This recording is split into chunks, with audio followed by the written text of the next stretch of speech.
Bus Persik Kediri dilempari oknum supporter usai melawan Arema FC di Stadion Kanjuruhan, Malang, Jawa Timur. Insiden ini terjadi tidak berselang lama dari jatuhnya sanksi FIFA ke PSSI, juga akibat ulah supporter timnas. Mengapa supporter sepak bola kita masih melakukan tindakan seperti ini? Kita bahas selengkapnya bersama Koordinator Save Our Soccer, Bung Akmal Marhali. Bung Akmal, selamat malam. Terima kasih sudah bersedia di Sapa Indonesia Malam. Bung Akmal, kalau kita melihat apa yang terjadi belakangan ini, sepertinya ada PR besar dari PSSI untuk menertibkan atau juga mengedukasi para supporter bola kita. Ya, masalah supporter adalah masalah yang merupakan fenomena gunung es ya untuk sepak bola Indonesia. Kejadian berulang, anarkisme, vandalisme, seperti tak menghadirkan efek jerah buat supporter sepak bola Indonesia. Sampai kemudian terjadi tragedi Kanjuruhan 1 Oktober 2022 yang menewaskan 135 orang meninggal dunia, sampai kemudian dibentuk tim gabungan independen mencari fakta, dan kebetulan saya salah satu anggota di TGIF ketika itu. Tapi meninggalnya 135 orang faktanya belum memberikan efek jerah juga buat supporter sepak bola Indonesia dalam kaitannya melakukan aksi-aksi yang anarkis, vandalisme, pengrusakan fasilitas umum, membahayakan nyawa seseorang, sampai kemudian yang termasuk sikap-sikap rasis, mencaci, memaki, kemudian membuat atau menyebut orang dengan nama-nama binatang. Ini masih banyak terjadi di sepak bola Indonesia.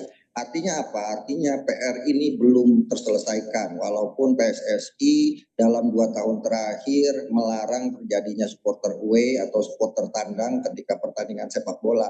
Namun tetap masih belum juga memberikan pelajaran berharga buat para sepak bola Indonesia, dalam hal ini supporter.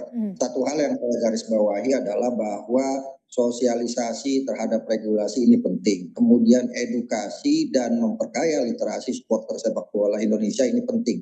Ini PR dari divisi pembinaan supporter sepak bola Indonesia yang ada di PSSI. Yang kedua, terkait dengan kasus-kasus yang terjadi, vandalisme, anarkisme, termasuk apa yang dilakukan oleh supporter Arema, ini harus menjadi catatan penting bahwa kasus ini bukan hanya kaitannya dengan lingkup football family, tapi juga sudah masuk ke ranah hukum positif. Karena itu tindakan tegas terhadap para pelaku anarkisme dan vandalisme ini harus benar-benar dilakukan dalam 2 versi.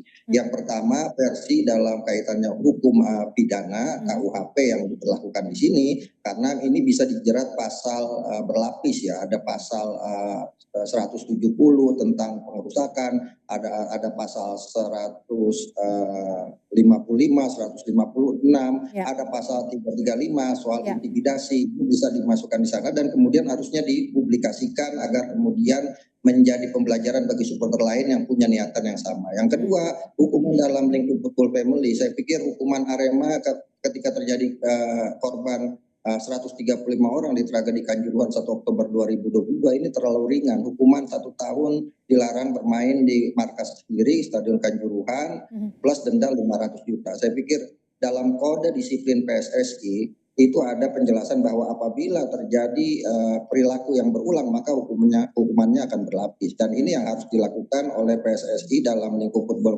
family, dalam hal ini Komdis PSSI.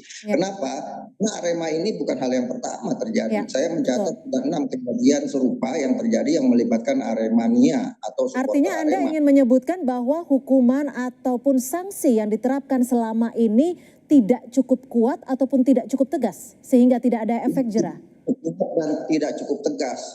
Ini kan hukuman sebelum Ketua Umum PSSI berganti dari Pak Muhammad Iriawan ke Pak Erick Thohir saat ini ya gitu kan. Ketika itu hukumannya sangat ringan sekali. Karena apa? Bisa ringan karena memang ada pengurus Arema ketika itu yang menjadi exco PSSI, sehingga ada tebang pilih di sini, ada orang dalam sehingga dibuat mudah. Dan ini yang kemudian menjadi apa ya? Kegeraman supporter lain, seperti halnya tragedi Kanjuruhan yang terjadi, yang bermasalah Arema dengan supporternya Aremania, tapi yang dihukum adalah seluruh peserta kompetisi. Bahkan ketika itu Liga 2 dihentikan, padahal Liga 2 tidak terlibat terhadap kasus yang terjadi di tragedi Kanjuruhan itu. Saya pikir ini penting. Lalu gini Bung Akmal, ketika ada peristiwa yang terjadi seperti kemarin, siapa sebenarnya yang harus bertanggung jawab?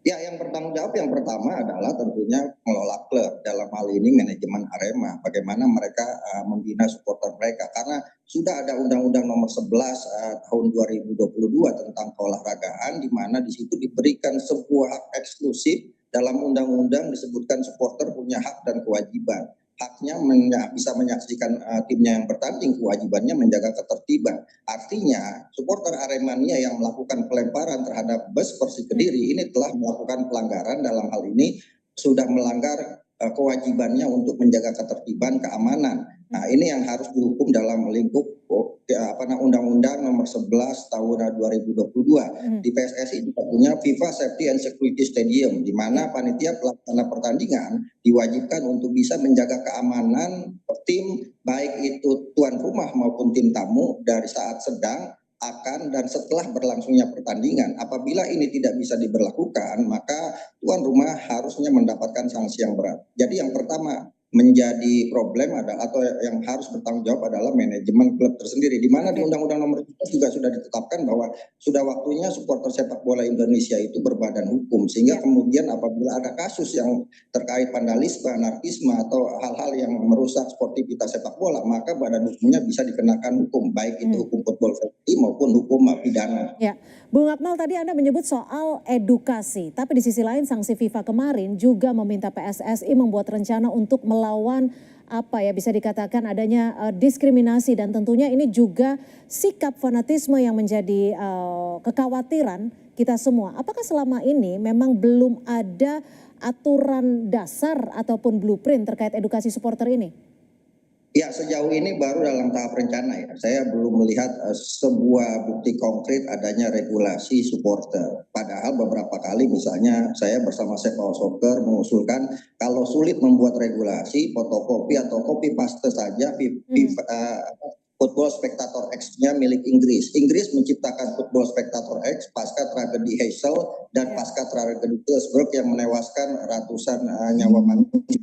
Kemudian mereka membuat regulasi tentang supporter, bagaimana supporter harus berperilaku, bagaimana klub harus berperilaku, dan ketika ini kemudian sudah diciptakan, semua stakeholder kemudian menjalankan dengan seksama ya, dan ada hukumnya, baik itu hukum kaitannya dengan hukum positif di Inggris maupun hukum football family-nya dijalankan dengan tegas. Inggris yang dulu dikenal sebagai negara dengan holiganismenya yang sangat ganas, sekarang justru menjadi prototipe sepak bola modern. Bagaimana menonton sepak bola tanpa adanya pagar pembatas di stadion, itu bermula semua dari Inggris, dari Football Spectator X. Nah, sekarang sudah ada paguyuban supporter nasional yang kemudian digagas untuk membentuk atau membuat regulasi supporter. Tapi sejauh ini saya lihat belum ada bukti konkret hasil dari rumusan-rumusan yang dilakukan. Bahkan jangankan untuk sosialisasi, dalam bentuk wujud yang nyatanya saja belum ada, dan ini menjadi PR.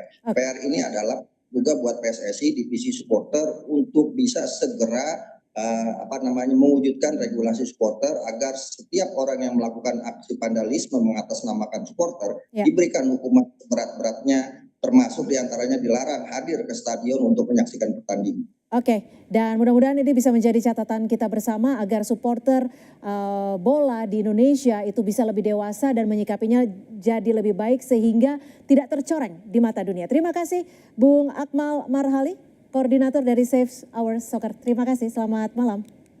Selamat malam, salam sepak bola Cynthia. Salam sepak bola.